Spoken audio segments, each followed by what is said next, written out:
Paul Thiessen and life coach Cindy Chavez here. Today is Tuesday, February 6th, 2018, 8 a.m. Eastern Time, your first daily dose of happy for the day.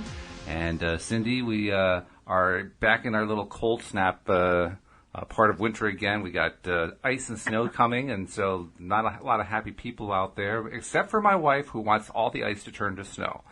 So this is a shout out to my wife. We're hoping that the snow comes so you can go skiing. Has she gotten a chance? I know she's been wanting to. There were a couple times where she had the opportunity, but one thing or another, and she never actually got out there. So she hasn't been out to ski yet this year, and she's really looking forward to it. I was going to say, you kind of have to be like ready at a moment's notice. You never really know when there's going to be enough, right? Yeah. Exactly. Yeah. Well, it's 57 degrees here right now, and it's supposed to get up into the low 70s today. So I don't know if we've had our last, snap of winter, or, it's been so weird this year, up and down and up and down. With you too, it seems like. Oh yeah, it's a crazy winter, no doubt about it. I mean, Tom lives out in Denver, Colorado. Didn't get their first snow until late January. I mean, really, really strange. Very strange. Wow. Yeah, So not what you'd expect at all. We all just have to be a little flexible to ride that. We've got to have more than just the normal clothes in the closet, Yeah, it's not a usual year people when put away all their clothes, and then, for the spring or whatever, this year it's sort of been like, I'm glad I still had some things left out. It's not a usual year when New England gets more snow than the Rockies. It's pretty unusual. Yeah, that's bizarre. Yeah, that's pretty strange. Well, so what's going on that's great? Well, let's see. Lots of good stuff has been going on. Yesterday, we hit a milestone. During the podcast with Wendy Dillard in the afternoon, we had our 20,000th play. So that was a pretty cool milestone. Yeah, that was a really good one. That's exciting. It's very exciting. Very exciting. And awesome. We have a new addition to the lineup coming up starting not tonight, but next Tuesday. We're going to add a 12th time slot. This will be Tuesdays from 9 to 10 p.m. Eastern Time. And this is something that Tom Wells and I are going to do together. We're doing it because we realize that much as we like doing the drive time slots, it's not a great time for people who want to call in. So we figure let's try it as an experiment for a while, see if people do call in, see if they take advantage of it. And if they do, then we'll figure out what the next step is. We'll just at least stick with that one for a while. And I'm not quite sure how to go about doing, making it available like 5 nights a week or something like that, because I'm not sure my schedule can handle that. And right now, the only person who can run the board is me. But I'm still working on strategies to make it possible for you guys to run the board so that we can have, a large number of people doing shows. But right now, we'll have a Tuesday night show. And that's going to be the next step forward, so to speak, in this show. Well, that's going to be a fun experiment. Yeah, it's going to be fun to see, first of all, if people do want to call in, and second of all, how many people call in, how much interest is there. We just don't know. So, you find out, right? Yeah, absolutely. I still think that people may call in now, we just have to keep letting them know. So this is true. We haven't let them know in a while. We'll let you know. Yeah, right. Well, they can call in now. I mean, people who want to call in on the morning and afternoon time slots can certainly do so. The number will be changing, but right now the number is 860-264-5432. And so if you do want to call in, feel free to call that number. We'll be glad to talk with you. How about you, Cindy? Anything great happening in your life? Well, I'm thinking that the best thing that's happened recently is my son coming into town, and I've already told you about that, but it really was so great. And he's a chef, a 5-star chef, and so they do these things that they call pop-ups, where some restaurants in big cities will bring him in and he'll do a pop-up dinner, so just like a one-night dinner. And when he was here doing some consulting on his visit, he got invited to come back very soon and do a pop-up dinner. Uh-huh. So it's usually a small dinner where it's just like 20 or 30 seats, and they cook amazing things. And so it looks like I'm going to get to see him again really soon. So that's really awesome. Fantastic. That's great. Yeah. I have to ask, when he comes to visit, who does the cooking? Well, actually, this last time we went out, so nobody did the cooking. He was here this last time. There you go. Leave it. We like to cook together, though. That's one of the things that we did in the past that nice. really, really brought a lot of happiness to us. Is we would just get in the kitchen and cook something together. And so we keep talking about that. We need to cook when you come next time, but we end up going out because he's here and it's like Cajun food. So he's wanting to eat all these things that he grew up eating. Right, sure. And doesn't always find. And even a 5-star chef needs to go out and get pampered sometimes. Exactly. That's right. He shouldn't have to do all the cooking all the time, right? That's right. Yeah, that's the part of enjoying life is you don't have to do all the cooking.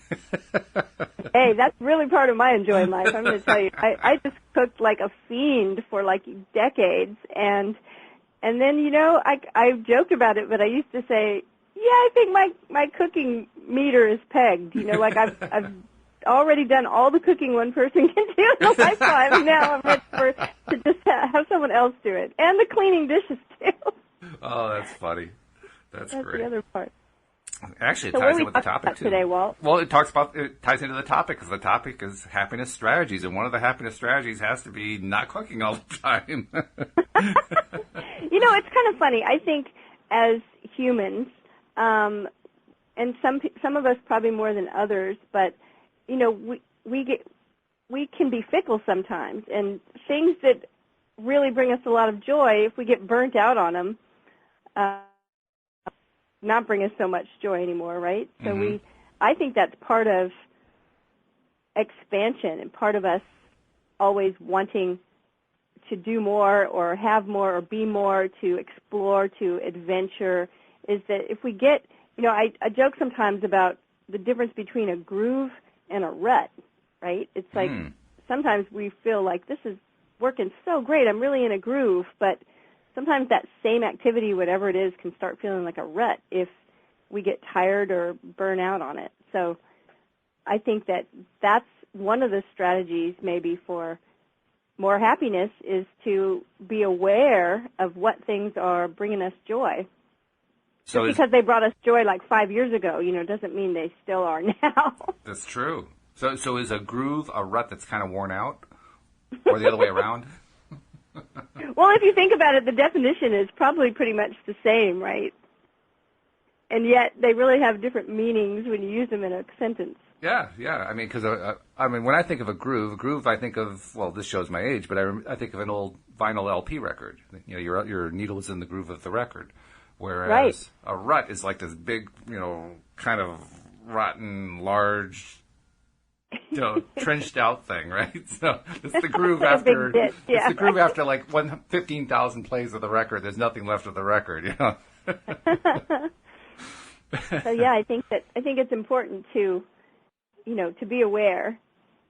So more happiness strategies, though, that's the part that I really like about this topic. Yeah, because strategies are something that I think we all need, not just people who practice law of attraction and deliberate creation, but even just people who haven't really either bought into the whole idea of it or just don't even know about it. We all need to have ways of improving our levels of happiness. And I guess probably the first stage is recognizing we can actually improve our levels of happiness. I mean, I know, speaking for myself, and probably true of many other people, many of us don't realize we actually have any control over that. We think we're just kind of, suffering the winds of fate, so to speak. But actually having strategies where we can improve and increase the number of times we're feeling happy and even get to the point where we are feeling happy throughout the day, that seems like, whoa, that's way off land for some people.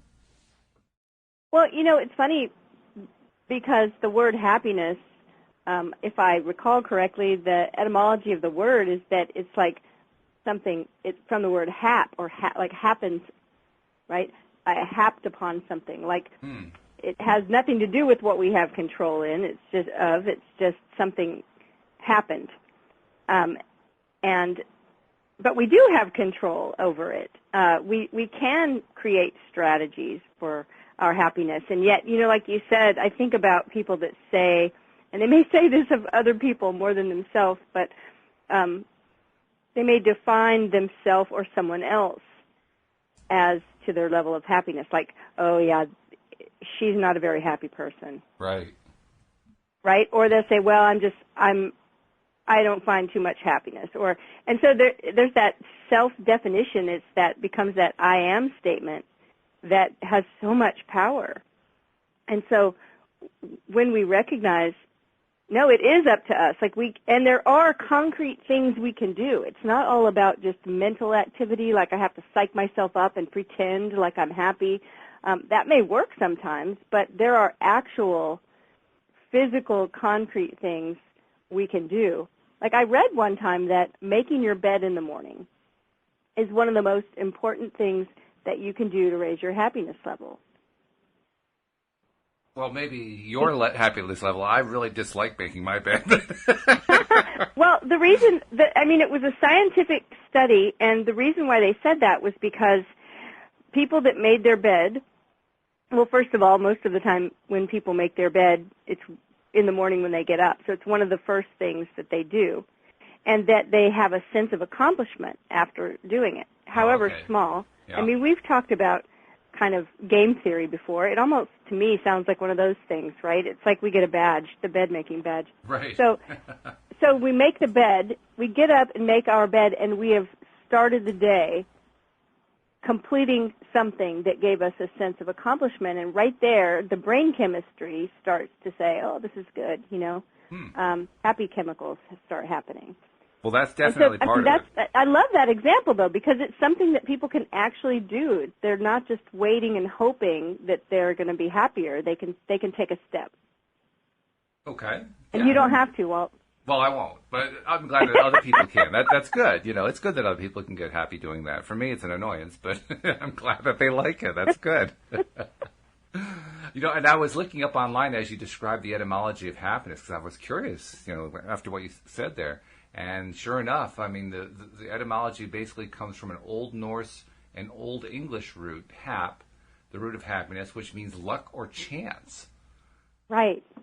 That's really interesting. And in fact, there's also an Old French version, H-E-U-R. I guess that would be he or hue. I'm not sure exactly how to pronounce it. But it gives us bonheur, and that means good fortune or happiness.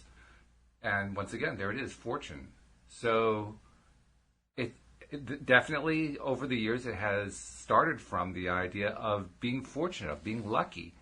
And as I read that, I think to myself, you know what? That's one of the things that LOA teaching is trying to reverse, the idea that it's just whatever is lucky, whatever just happens to you.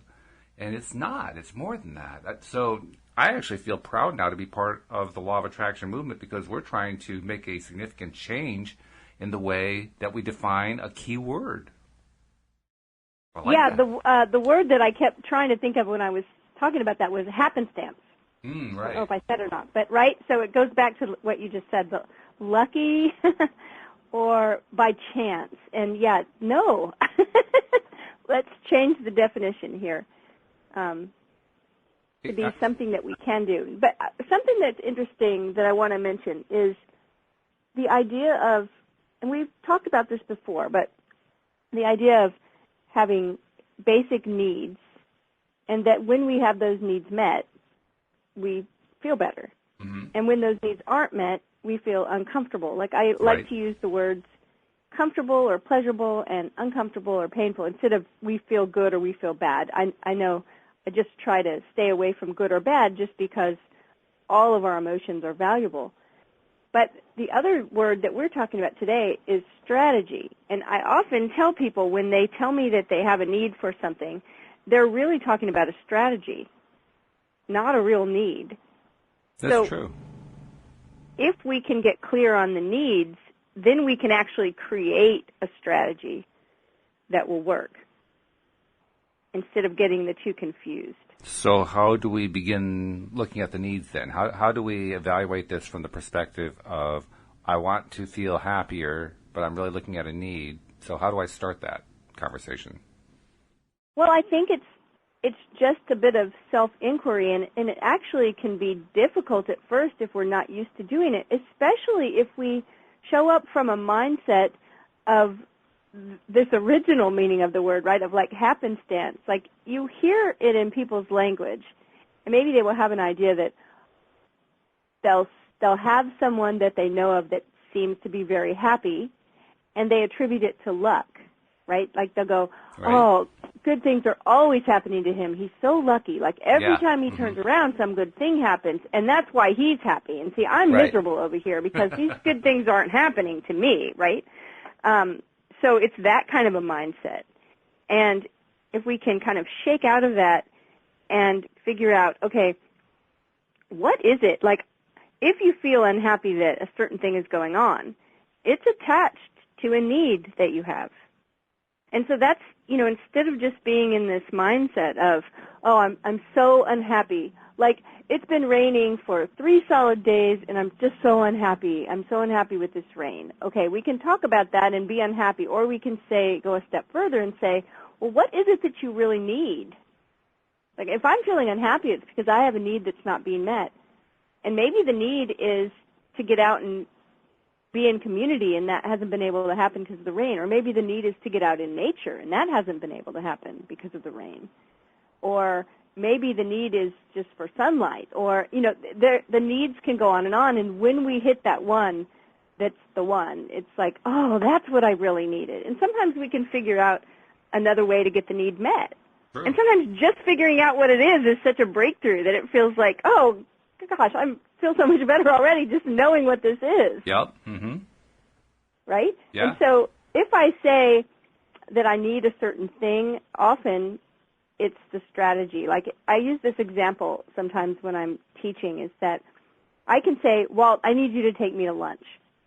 Well, I don't really need Walt to take me to lunch. I might need food. I might need transportation. Maybe I just need, community, hanging out with a friend. Mm-hmm. Those are all basic human needs. To eat, sure. to be able to get somewhere, right? But when I say I need someone, you, Walt, to do something, take me here, that's not really my need. That's my strategy to get my need met. Someone else could take me. I could hang out with someone else. I could have food delivered. There's all other ways to have that need met, whatever that need is. And so when we talk about science strategies for happiness, first I think it's figuring out what the need is. Then we can make a strategy. It's potentially an unhealthy need, too, because if you are dependent upon the idea of Walt has to take you out for lunch, you're basically saying Walt is the one who's responsible for whether or not my needs get met. That's not the best strategy. Exactly. And that's why this whole idea of finding out what the actual need is actually so healthy, because we take responsibility for getting our own needs met when we start doing this, right? And if we a lot of times people will be sort of obsessing over that strategy that they've figured out, and they'll be upset, right? Because it's not happening. It's like, oh, I needed Walt to take me to lunch, and now he can't, and I'm upset about that, right? Instead of going and start digging down, it's like, well, what was the real need? Well, the real need is I need food. Well, I could just get food delivered. There we go. So there's always a way. And I love the idea of getting down, figuring out what needs we have, and then creating a strategy that we actually can use. And so that's what we're talking about today, is strategies for more happiness. And so one of the things that I think is important, especially with this conversation of LOA today, here's a strategy. Walt's now going to tell you how to subscribe to our podcast. Very nicely done, yes. Actually, the bywords of the week are subscribe and share, because not only do we want people to subscribe, we also want people to share what they're getting out of the podcast with friends and followers on social media and so forth, so we can spread the message, because most people, believe it or not, just don't know about LOA Today. We're trying to get that word out as much as we can, and there's nobody who can get that word out as well as our current listeners. So subscribing is simple. If you haven't done it already, all you really do is go to loatoday.net. There are subscribe buttons all over the homepage there. You can't miss them. It works really nicely on an iPhone, because the iPhone has software that just guides you right through the process of getting the podcast loaded and subscribed into your podcast software that comes built in with the iPhone. On Android phones like Samsung's and Motorola's and Nokia's and so forth, they don't usually come with a built-in podcast app, but the good news is you can get one. There are a lot of free ones too. Just go to the Play Store and do a search on podcast apps. A really nice free one is called Podcast Manager. But just install that, and then once you open the app, then you can do a search on LOA Today, and poof, we pop up there, and click the subscribe button, and now you're subscribed there as well. So by all means, please do subscribe, and then after you subscribe, share. Very good. You know, that's the thing when you share things. I'm trying to remember, there was a number that they said, like when you see an ad in a magazine, let's say in a local paper or magazine you see an ad for a restaurant. I think they said that people will see that ad like a dozen times before they'll actually like go check it out most of the time. Mm-hmm. But when a friend is sharing something with you, when your friend calls you and says, you guys have got to go try this new place that just opened, it's fantastic, you probably don't have to hear of it a time or two before you make a decision to go. Right. And so if you're enjoying the podcast, tell other people. Those are the people that you tell, those are the people that will come listen because they trust you, right? That's right. And most likely, if they're your friends, they're going to have a similar interest level as you will. So you're doing them a huge favor, and you're doing yourself a favor, too, because you talked earlier, Cindy, about how, for instance, with the making of the bed, you can get yourself to feel better. Well, actually, sharing something that, a friend likes, that also feels good. Yeah, it definitely does. So I think that I would love it if you would share. We would love it. Our audience is growing, and what that means is that more people listening to programs like this where they're getting information to raise their happiness level to a higher level, it's just a happier planet, right? It is a happier planet. And it does also something else specifically for the show. The more listeners we get, the more we become enabled to expand the schedule. I mean, right now we're doing 12 shows a week, which is great. But wouldn't it be even greater if we can get to the point where we have shows running 24 hours a day? So any time of day that you want to listen, you can tune in, and you could even call in and talk to somebody and get their expertise on it. Yeah, I love that. That's a big vision. That's awesome. It's a huge vision, but the only way to make it happen is when the listenership grows enough that you can justify putting the resources in. You have to have the listenership, otherwise there's no way to do it. It doesn't work. Right. Fantastic. Unfortunately, our listenership is growing. This is something very interesting that I wanted to be sure and talk about for a second, because I'm looking at this idea of strategies for happiness, and this article that's about science-backed strategies for happiness that was done by UC Berkeley, I believe. This is what's interesting, the beginning of it. It says that the General Assembly of the United Nations proclaimed March 20th to be the International Day of Happiness. Well, it's certainly the Northern Hemisphere Day for Happiness, because that's like the day before the first day of spring. So. Right. That's a good point, because, that's at the time where everything feels like it's new again, right? And it's a happy time. But this is the part I loved. It's easy to understand why they see happiness as something to celebrate.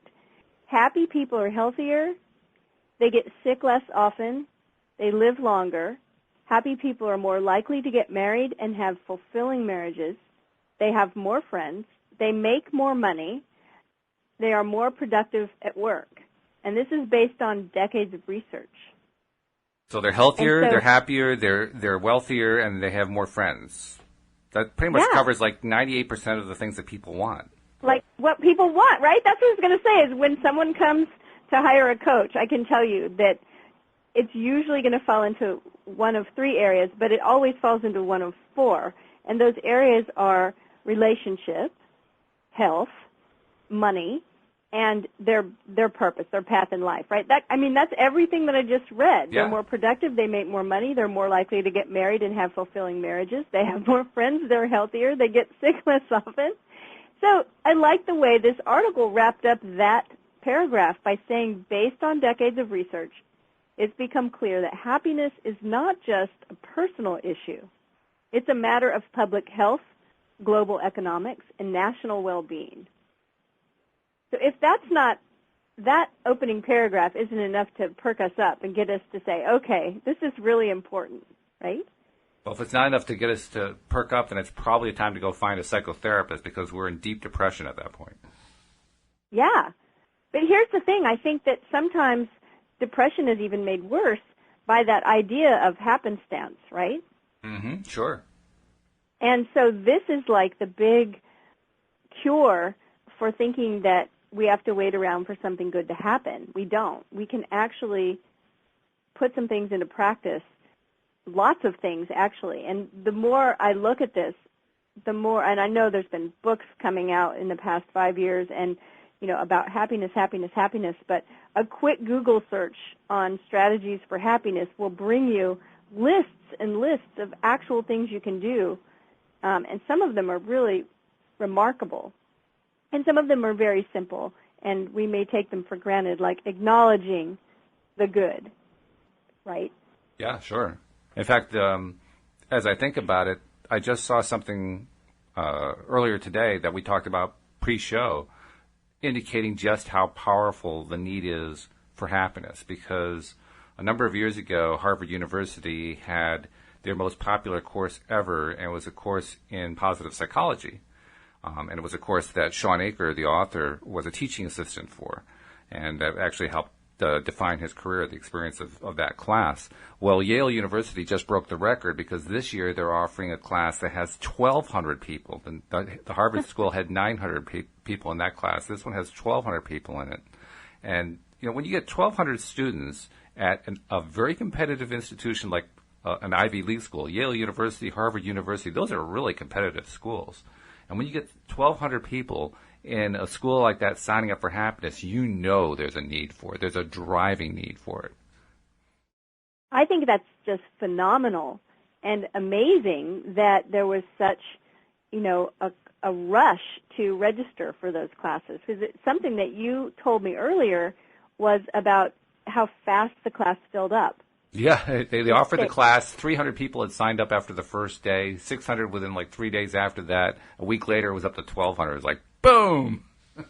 Amazing. And that's got to be a record, too. So that's amazing. Okay, so we know that people are interested in becoming happier and learning ways that they can make that happen, that they can take control over their own happiness level. So let's talk about some of those ways. Yeah.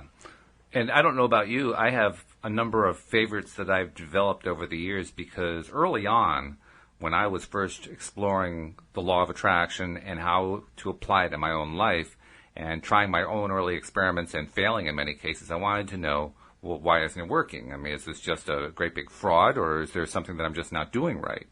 And unfortunately, my method for finding out the information was a bit haphazard, so it took me a while, but I did find it eventually, and learned about this concept of resistance and of allowing and how important it is to allow whatever it is that you're trying to attract. And in simplest terms, the way I think of it is, if my mindset outside of the time when I ask for whatever it is, if my mindset outside of that is in conflict with whatever I ask for, then, well, guess what? It's not going to show up. It just can't. The example I like to give is, you know, well, I want to have $1 million, and immediately follow that with, yeah, right, that's never going to happen. I just killed it right there. Because I convinced myself. I often think about that, the people that say they want to win the lottery, and as soon as they say it, they follow it up with something like, oh my goodness, you know how much the taxes you'd have to pay if you, and it's like, yeah, you're never going to win that.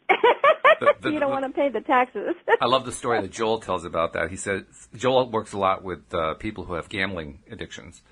He himself is a recovered gambling addict, and one of his clients once said to him that he was really appreciative about how Joel had been teaching him about the law of attraction, and he was so excited that he was going to win the lottery. And he went out and bought 100 lottery tickets because he was going to win the lottery. And Joel said, "You're not going to win the lottery." And the guy said, "Why not?" He said, "Because you bought 100 lottery tickets. If you really believed you were going to win the lottery, you only need to buy one." Fun. I mean, it's funny, but it's sad at the same time. But it just goes to show how many different ways we can defeat ourselves. We just don't even realize the different ways that we're defeating ourselves. So it becomes critically important to get ourselves into that happiness zone and stay there as much as possible. So among the strategies I developed for myself, it took me a long time, actually. I was trying first, what others do. I wanted to find out, so what are other people's strategies? Because, if it works for them, it should work for me, right? And I found, no, it doesn't. Because the strategies that work for people work for them. They don't necessarily work for me. My happiness is not based on the same things as their happiness. So people would give me, here's a bunch of affirmations to do. And I try the affirmations, and believe it or not, I lose interest in doing affirmations within one day. And I'm thinking, well, this doesn't work. If I can't even stick to the affirmations, I'm screwed. I'm done. This isn't going to work. I finally tried a whole bunch of things and discovered my top 5 things to do to get myself into a happier place. And it took me a lot of experimenting to do it. And I can tell you what my top 5 are, and people are welcome to try them, but just because they're my top 5 doesn't mean they're going to be their top 5. What you get a lot of people in your practice, Cindy. Do you find that everybody uses the same strategies? Oh, no. There's always, of course, when I talk to somebody that seems like a strategy may work for them and it's worked for someone else, we definitely start there. Yeah. But like you said, everybody's different, and we all have, and it goes back to the needs, right? We all have different needs. We all have the same basic human needs, but sometimes the ones that aren't getting met, those are different, and we have to look at that. We have to look at our environment, because environment will trump intention. And so we need to have our environment be helping us and supporting us in our goals. And that's going to be just different for everyone. Mm. And sometimes environments don't support, do they? I don't find the same things help everybody. We can start somewhere, right? But it's always going to end up being customized for each person. We're unique. We certainly are. So with that caveat in place, we'll tell you what some of my strategies are, and maybe you can share some of yours. My number one strategy that it took me a long time to discover was one I probably should have known. I probably should have realized that it was going to be a good one for me, but for some reason it just never occurred to me. Because I'm a musician, at least I was a musician, I haven't played in a long time, but my dominant sense is auditory, and it turns out my best strategy is listening to positive music. Now, you would think that somebody who loves music and whose strongest sense is hearing would think of that first. It was actually about number 65 on the list that I tried. But it does work for me, and I love it. I have honed my list down. Currently, I have like 35, 40 songs on it, and the approach I usually take is I find a whole bunch of songs, I plug them into the list, and then I start playing them, and as I get to one that doesn't really work, I remove it from the list. So I start big, and then I call until I get down to a cold list that is very tightly compact, full of stuff that makes me feel really, really good. And when I play that music, it always gives me a boost. How much of a boost is going to vary from day to day, but it always gives me a boost. So that's my number one. Others on my list include walking. I love doing daily walks when it's not, freezing cold out. Getting out into nature and so forth. One of them is actually lying on my lap as we're doing the podcast. My cat, we have 2 cats actually, and I love playing with them, petting the cats. Those always feel good. Just interacting with them and enjoying them as independent beings. They're fun. They're just fun animals. Any pet animal is good to do that with. I love having conversations with my wife. My wife and I, lately especially, have been doing conversations about LOA and talking about our own stuff and bringing up strategies with each other and helping each other get into a better place, and plus talking about other stuff too. I just love talking with my wife. As my wife likes to say to me, I just love the sound of your voice, and that's the way I feel too. So there's one of my other happy things to do. We like going out to dinner. That's a happy thing to do. It's all these little simple things. There are no really big happy strategies. Of all the ones that I've heard that others have suggested, the one that did work for us is one we do in the evenings. We call it our 3 good things. Kind of similar to what you and I do at the beginning of the podcast, where we talk about recent wins. Well, the 3 good things are 3 good things that happened today. And if I come up with 3 good things and she comes up with 3 good things, that's 6 things. And as we're talking about them, we're just trying to relive them, kind of, re-explore and feel again what happened when those good things happened, kind of reprogramming the subconscious mind that, yes, good things happen all the time. So, I mean, those are some of mine. What are some of yours? I'm really glad you mentioned the 3 good things. When I was in coaching school, and yesterday a Facebook message popped up, and it was something that I had posted 8 years ago yesterday, and it was actually I had finished my coaching certification 8 years ago yesterday. Wow, congratulations. Happy anniversary. Yeah, thank you. It was kind of fun to see that. I was like, wow, 8 years. Okay, time flies. But when I was in coaching school, probably I was in coaching school, the program that I did was full-time for a year. I'm thinking this was at the beginning, like maybe within the first month or so. This was actually an exercise it was an assignment. It was an exercise that was an assignment that was given to us called 3 Good Things. And it was actually a journal. You're doing it with your wife talking, which is awesome. We had to write down each evening 3 good things that went well in the day and add some kind of detail about them.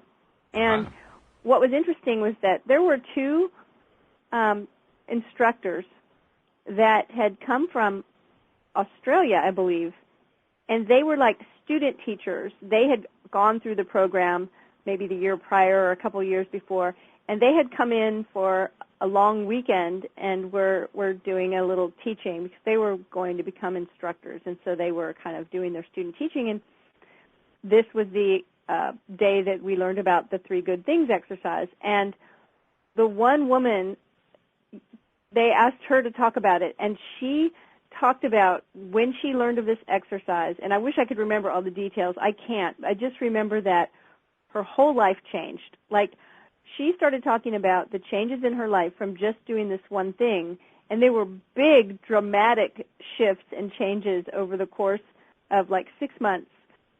Like miracles were really happening. And it was just from this one idea of 3 good things. So I was really excited when I heard you say that because I kind of had forgotten about it. Yes, I totally love the idea of having someone that you love to talk to. I, as well, love to talk to my guy and tell him all the time. As a matter of fact, when I first met him, I remember saying to him on the phone, has anyone ever told you that you have such a nice voice? And he said no. I love the sound of his voice. I love the sound of his voice and love talking to him. And so we have those good talks as well. The other thing I noticed when you were talking about your walks, I happened to look over, and right here it says they're talking about a savoring walk. And it says you take a 20-minute walk and observe the sights, sounds, and smells you encounter. And I would say, maybe sounds is the big one for you, being so auditory. But it says freshly cut grass, an epic skyscraper, a stranger's smile. Each time you notice something positive, take the time to absorb it and think about why you enjoy it. What I think is cool about that is that we're so busy that sometimes everything we do is sort of autopilot, And this is both of these things, 3 good things and a savoring walk, are really encouraging us to be aware of what's around us, like savor it, take time to absorb it, think about it. The music, yes, I don't know why. You said it was down on your list of like 65, on that list. Me too, and I kind of wonder at myself about that because I spent many years being a singer-songwriter, and I definitely notice that it's an instant vibe lifter to put music on. Oh yeah. And so I need to do it more often, more consciously, with the intent, purpose of raising my vibe. I love that you have made a positive playlist. That's awesome. Yeah, that's really something I recommend highly to anyone. If you like any music at all, try it. It's quite an exercise to do it. Because first of all, you have to think of some positive songs, and that alone can take you a while. Because most of the music is so negative.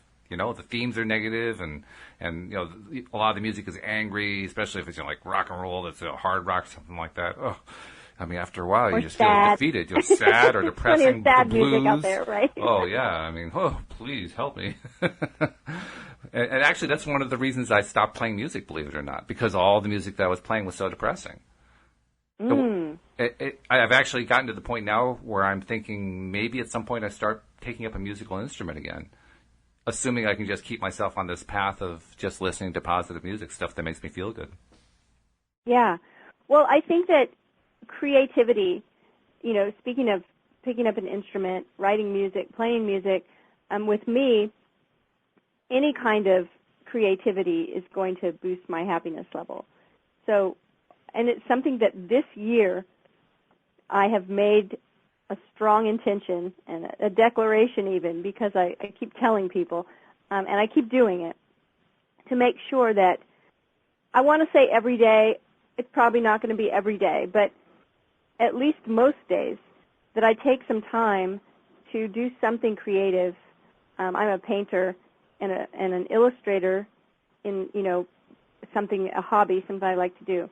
So it's either knitting or painting or drawing or writing, as much as I can, probably every day, because those things are the things that really feed my soul. And when I'm not doing them, I know it affects my level of how happy I feel. And so it's just something about the colors, the textures, whatever medium I'm using, it just takes me away into a space of peace. And so I add that in. And this year I got really intentional about it and said, no, I'm going to, and I have little spots, like the spot where I keep my knitting and spot where I keep all my art supplies. It's like, and even like reading and writing. Those are things that bring me a lot of joy. So it's not just knowing that they bring me joy, but it's actually doing them and setting myself up, this is the part about environment trumps intention. If I take all my art supplies and pack them away in a box, and all my books, and they're packed away in a box, and my knitting is in the closet, then my environment is not helping. No. And it will trump my intention, no matter how good my intention is. I say, I want to work on knitting that sweater.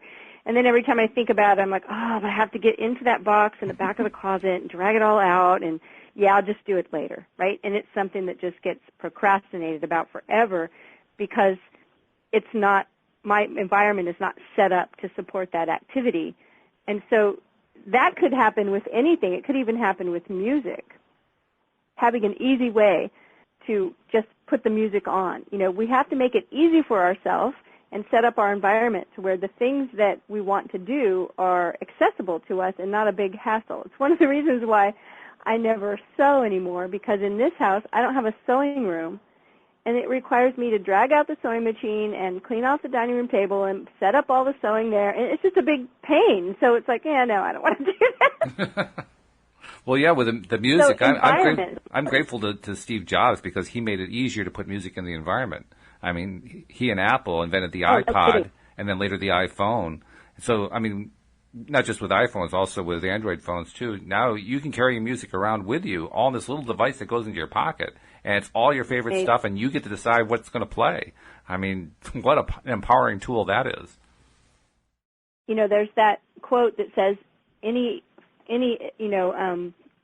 advanced technology is indistinguishable from magic, right? Yeah, right. Any sufficiently advanced technology is indistinguishable from magic. And for me, even after all these years, being able to have, an MP3 player, being able to have music on my phone, that still feels magical to me. Yeah. Technology is amazing. And so, I think things that feed your soul, you were talking about your cats, pets. I mean, just interacting with animals has been shown to lower blood pressure and all these things in the body that create better health, more peace, and more happiness. So definitely some people aren't going to want to hang out with cats, right? Some people are allergic. Right, exactly. And that goes back to so we need to find what works for ourselves. what is it that works for us. And that's just really about being willing to experiment.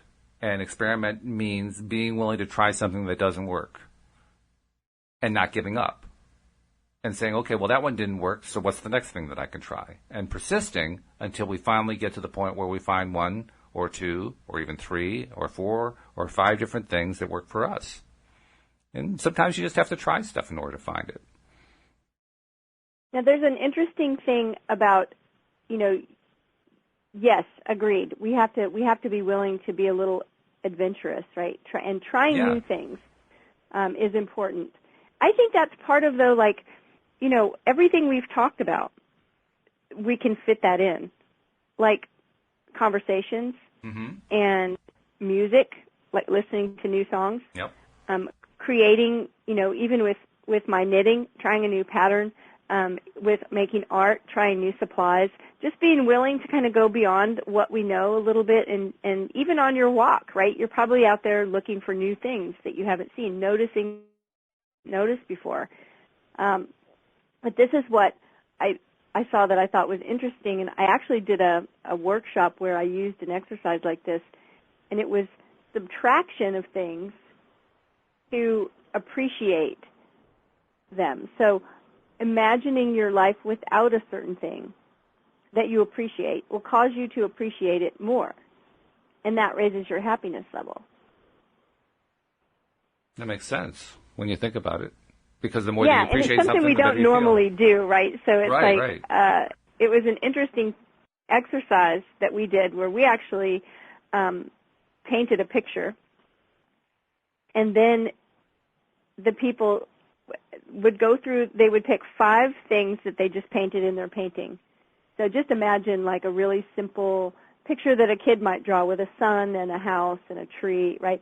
And then they would describe, when I take away the tree, I miss, and they would talk about whatever they would miss, a sense of. And it was a really powerful exercise, and it's just like this one that I'm looking at, where mental subtraction of positive things causes you to appreciate them more. I always talk, well, we don't know what we have until it's gone. Yeah, right. Putting a gun on that and doing a mental exercise with it, and just to raise our appreciation level. It's a good point, and until we are willing to acknowledge what is important to us, and even acknowledge that if it were to go away, we would be really disappointed. Once we do that, we want to do it more. We want to engage in it more. Or we want to keep it more. And that's part of the whole thing about building up our own happiness levels, is repeating the activities as often as possible throughout our day, and interspersed with, the stuff we, quote, have to do, unquote. That's what builds our happiness up until we finally get to the point where, this surprised me. I wasn't sure I was going to get here, but I got to the point where like 80% of my day, I'm feeling good. And actually, I think it's closer to 90% now. I'm doing a lot better. And when I first started, awesome. I was in, like depression and anger land. So it's been a really, really big shift, and one that I well recommend everybody to get involved in if they haven't done it, because you really can move your needle, so to speak. I was surprised. I didn't think you could move your needle. Honestly, Cindy, I think I mentioned that to you before. But when I first started with this, I just really didn't think you could do it. I did not think that was possible. I guess I really bought into what the definition and the etymology of happiness was without even knowing what the etymology was. Well, and, we talk a lot about, especially in LOA, but even on our podcast, we talk a lot about identity and the story that we tell. And that whole, and I've heard people say this so many times, and you probably have too, but it's like, well, that's just the way I am. Yeah. Right? It's like, this is how I am. This is it. And it's like, well, if you take that statement and you apply it to like someone who's unhappy, it's almost like they don't see any way they can move that needle, just like you said. And so recognizing, to me, that's the big shift, is recognizing that you can move the needle. Oh, yeah. I would also add, too, you mentioned stories, and this is not something I would recommend as an introductory thing to try. This is an advanced technique for building your happiness up. But one thing we all need to learn how to do better is storytelling, and not just storytelling in general, telling our own stories. I For instance, most of our stories we get from entertainment, right? From movies and from books and songwriters and singers and all the different entertainers that are out there. We want to be entertained, and that's certainly a fun part about stories, is being entertained with the stories. But by the same token, we actually gain more when we tell the stories. And it actually has gotten to the point now where I can say that it's not a lost art, but it is a very little utilized art. And yet the power of storytelling is just tremendous. It's one of those things that if we all took the time to learn how to be better storytellers, we would all be extremely happy people. Assuming, of course, we're telling positive stories. If we're telling negative stories, we're going to be among the most depressed people on the face of the earth by the time we're done. But if we choose to tell stories that feel good to us, we're going to push ourselves into the stratosphere with storytelling, because it really is that powerful, I think. I mean, do you disagree? Do you think it's true? Oh, I think it's absolutely true. And here's what I think about it, about the idea that it's an advanced strategy. Well, I think we can develop advanced techniques for sure. And I also think we're all doing it already, maybe not at an advanced conscious level, but it's sort of like, well, it is law of attraction. You'll hear us say that law of attraction works. It's always working, whether you know it or not, whether you're deliberate in your creation or not, whether you're conscious of it or not. You're always creating your reality. Right. And so most of the time we're creating that by the stories that we tell. And it starts with the most important thing you can be aware of when you want to make a shift here is pay attention to your I am story. I am whatever.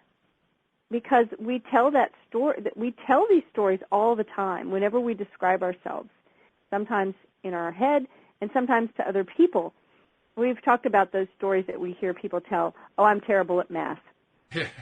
Right? Or I can never remember. I remember a face, but I'm terrible at remembering names. How many times have I said these that? These are things, I use them as examples because we've all either said them or heard them, like over and over. And so I always encourage people, like, create an I am statement for the day and then, take some steps to embody it. But tell a better story. Even when we didn't get enough sleep and we're so tempted to be walking around saying, I'm so exhausted, I am so tired, switch that up. I'm not saying that it's not true and that maybe you didn't sleep and that maybe you do feel tired, but just choose another one to focus on. Absolutely. Right? I'm so glad that I got at least an hour of sleep, right? Yeah, right. I mean, we can flip it over and tell a different story. And even when people are going through something really hard, a lot of times they start identifying with that, and that thing becomes their story. And it becomes their story even how many people have you heard say, I'm a cancer survivor? Yeah. Okay. Right. And they really identify with it. Yeah. They identify with a current, illness. Like, I'm a diabetic, and they say it a lot, and they identify with it very strongly. Now, I'm not saying that we should lie about it and say those things aren't true, but we can switch the story around and say, I did have a battle with cancer, and now I'm in good health, or I'm in the process of becoming very healthy now, right, instead of always stuck over there. Or, yes, I deal with diabetes, and I've found so many ways to help myself feel better, and I know that miracles happen every day, and I'm really proud of myself for finding so many strategies to keep myself feeling great. We can switch the story without denying the truth of whatever's going on. Oh, yeah, that's a really important point, because the kind of story you're talking about is a really, really simple story. It's like a 1 or 2 sentence story. And you're right, those are the kinds of stories anybody can change the stories on. It's just a question of being willing to look at the silver lining rather than the black cloud, or at the good side rather than at the bad side. So, like, for example, from your example, the idea of, I was diagnosed with diabetes, but today I'm an advocate of my wellness and my good health. And that's a change in the story, just by changing that message around like that. The reason I called it an advanced strategy is I was thinking more in terms of more complete advanced storytelling, which is something that you don't want to just do right away. You want to start with the simple stories, because if you can change the simple stories, you give yourself the foundation for learning the more advanced kind. The advanced kind is really cool, though, when you get to that point, when you evolve to that point, because with the advanced kind, not only do you say, well, I am now a wellness advocate, but you start telling the entire story about how, yes, I was once diagnosed, but I started doing all these things, and I started focusing on my feelings and focusing on how I was talking to myself, and I started changing it. And so while I used to talk about how I was overweight and I was diabetic and my sugar levels were too high, I started changing my whole dialogue to I feel better, and I'm taking actions that help me feel better, and I eat better, and I've been getting out and doing things and getting some exercise in. I actually have been shedding a little weight, and I've trimmed down a bit. And today I eat really healthy compared to where I used to, so much healthier than I did. And in the course of eating healthy, it actually influenced my family. So now my entire family is eating healthier. I mean, now you're telling this story, right? You're actually going through telling sentences and describing what happened and then progressing over time. You know, like any good story does, a story progresses, right? Yes, and I'm over here with a big smile on my face listening to you script that story because, yes, that is how you will learn to do that, is to just start small, like you said, with a couple of those small sentences. And that's why I encourage people to choose. Like I will tell in my coaching group, I will say, what do you want to feel today? And go ahead and choose a story around it, and then decide on one action you're going to take that will support that. It's intentional. It's deliberate. And instead of just telling the stories that we tell on autopilot, we can start to become very deliberate about the stories that we tell and the way that we phrase them, and it will affect and change our experience. Now, one thing people do get tripped up on is, well, that's not my reality right now. That would be really nice, but that's not my reality. And I'm not sure how you respond to that. I have a general idea. I know my response is along this line. We're not asking you to write your biography. We're asking you to write your fictional story. We're asking you to be a novel writer. So just like with any fictional story, the story isn't true yet. But just like when you were a kid and you're playing Imagine That I'm a Fireman, or Imagine That I'm a Ballerina, or Imagine This or Imagine That, you're not that yet. But you're imagining it because wouldn't it be great to be a ballerina or a fireman or whatever it is that you're imagining when you're a kid? Well, it's the same thing. You're practicing applying the imagination by writing a fictional story. And the cool thing is, if you're actually willing to write and to describe and to tell the fictional story, over time, the more that you tell it, it becomes true, just like for the kid who grows up to be the fireman or the ballerina. That's right. And that's, we talked about that last week when we talked about Neville Goddard and his maxim of assume the feeling of the wish fulfilled. Yes. We can start to step into that, what feels like a fictional character now. We can actually start, and this could be a whole show on this, but we can step into the identity of that person, and we can do it with concrete steps, like clothes and activities and words. We can actually start to step in to the picture of our better self, and that as well is a powerful technique. Well, I'm glad we've been right along with that storytelling. Oh, absolutely. I'm glad we've been talking about storytelling. It's a great way to finish up this topic because it's probably the most powerful one that we can do. I do want to remind people, don't forget, subscribe and share. If you need to find out how that's done, just go back to the 20-minute mark of the program and play that part, and you'll be able to find out how to subscribe and share. Now, subscribe and share is wonderful, but it's not always the best way to solve every problem or to attack every need that you might have. Sometimes you need to talk to somebody. So if somebody needs to talk to you, how do they reach out to talk to you? You can find me on the web at cindychavez.com, at CINDIECHAVEZ.com. And you can find a contact form on my website where you can send me an email and reach out that way, or find me on Facebook or Twitter. I would love to hear from you. That sounds great. Cindy, let's do it again tomorrow. We got a good topic coming up. Well, we won't tell them what it is, but they definitely want to tune in. Okay. We'll see you tomorrow. All right. We'll see you all tomorrow as well here on LOA Today. Goodbye, everybody. Bye-bye, everyone.